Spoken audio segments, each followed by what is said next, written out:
All right, draft recap. I plan on doing this for every team, so still tons more content coming. Let's start with the Ravens, one of the more interesting drafts as they had a ton of top 150 picks. As you see right next to me, the list of all of the Baltimore Ravens that were drafted in this draft class. So just so you know what the numbers are next to these players, the first number is going to be where they got drafted. The number next to that is going to be what was their consensus big board ranking. So Kyle Hamilton, starting off with him, he was drafted 14th. The consensus big board had him at 8th, so this is a bit of a steal according to the consensus big board.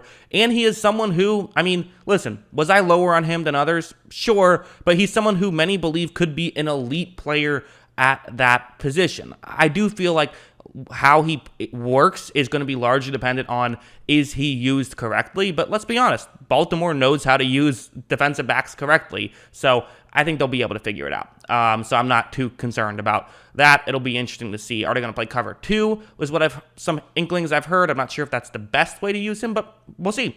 Tyler Linderbaum at 25, like this pick a lot. I know some people have concerns about his size, but I think, he was an awesome player. I think he'll still be an awesome player at the NFL level. That's what I think personally.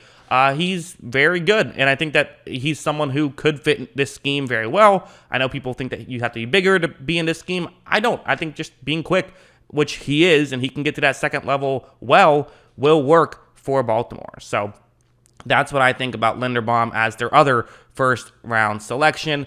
Also, okay, so there's a typo there. It should be David Ajabo, not Davis Ajabo. But I like Ajabo a lot as well. I mean, I had first-round grades on all of these top 4 players. So that shows how much I like. Actually, the one I didn't, ironically enough, was Kyle Hamilton, who I had as like my 34th rated prospect. But again, I know it's going to be a hot take. Whatever. You can watch my videos on Hamilton if you want to hear more about that. I still plenty to like about him, though. Anyways, Ajabo, a lot to like about Ajabo. He's a unique player where he is definitely a bit unpolished, but part of that is understandable. Like, he is someone who didn't get a ton of playing time, so, everyone has a reason for being unpolished, but I feel like his reason actually kind of checks out to me. And also the flip side with Ajabo is I feel like he is someone who can develop, and he still got pressure. He still did get production, and I think that production can go up. He's more of a developmental guy, and obviously the other aspect is the injury coming off of a torn Achilles on his pro day. That sucks. It just does. There's no getting around it. That absolutely sucks for Ajabo. But that being said, if there is a team that can afford to take a guy who maybe won't play for all of year one and maybe will take some time to develop, it's a team like Baltimore who just has so many picks. It's not the end of the world to do that. Also at 76, they go out and get Travis Jones, a really good defensive tackle who, again, I had a first-round grade on. I think the guy can absolutely play. I think he's a more pure defensive tackle, and he can do more things than Jordan Davis, who went at 13, and they're getting him here in round 3. The consensus big board had him at 44. That feels way better to me than 76, so kind of a steal there in my opinion. Another steal, according to the consensus big board, is Daniel Fellaille, who's another kind of developmental guy. So they got a few guys who I think they'll have to develop. I think Hamilton will take some developing. I think Ajabo will take some developing. And I think Fellaille will certainly take some developing. He's a mammoth of a human, but, he basically has no hands. Like, he basically plays without hands. So he's got to figure that out. He's got to figure out how to use that to his benefit. But, again, he's not someone you're going to push around too easy. I think he's like 380. So he's a huge guy who can move pretty well as well. So he's someone who I think that's a good selection, certainly. Going over to Jalen Amar Davis. So this isn't quite a huge steal like we've seen from a couple of these previous picks, but it's still a good selection and actually might be a huge steal. He's someone who, some people are really high on. I believe Chris Sims has him as cornerback 3, which is like incredibly high. So if that's the case, you got a fantastic player.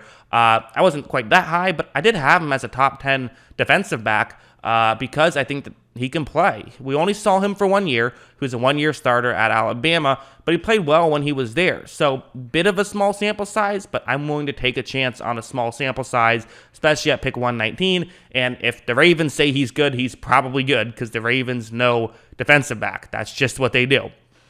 128, the Ravens selected Charlie Kolar, who's a unique tight end. So I guess from what I understand about him, he's more of a contested catch guy. He can run routes relatively well, just not much of a blocker at all.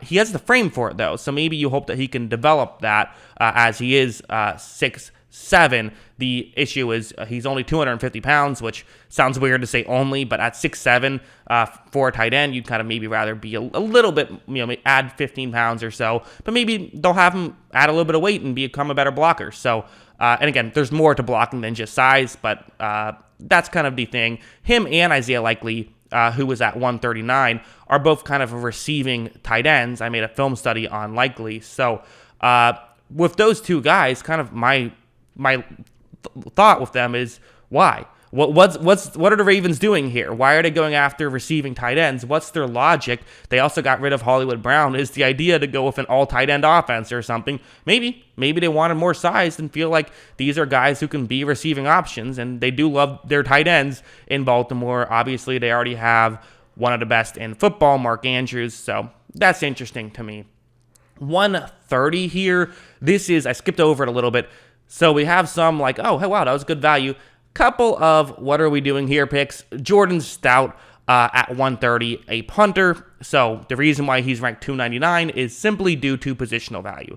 The reality is punters just aren't that valuable. They don't move the needle that much. The difference between an elite punter and a trash punter isn't that massive of a difference. It matters. There's some value there for sure, but it's very rare that that value is worth a 4th round pick.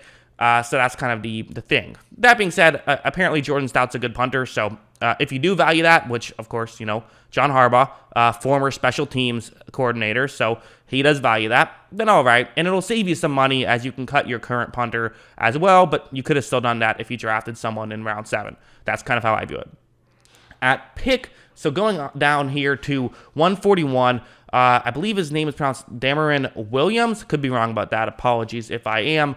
Another guy who I haven't paid much attention to. He was the 250th ranked prospect on the consensus big board. Goes here at 141. So feels like a huge reach at the time, but he's kind of a smaller corner. And like I say, the Ravens know corners. If they go out and get some of these, get a corner in a late round pick, I'm going to say, all right, there's a good chance this works out. And quite frankly, I don't hate the idea of just kind of taking flyers on cornerbacks in general, seeing if it can work out. Because, once the Ravens had all those injuries, they were in a tough spot. Like after those injuries, granted, they had a ton of injuries in their secondary, but their depth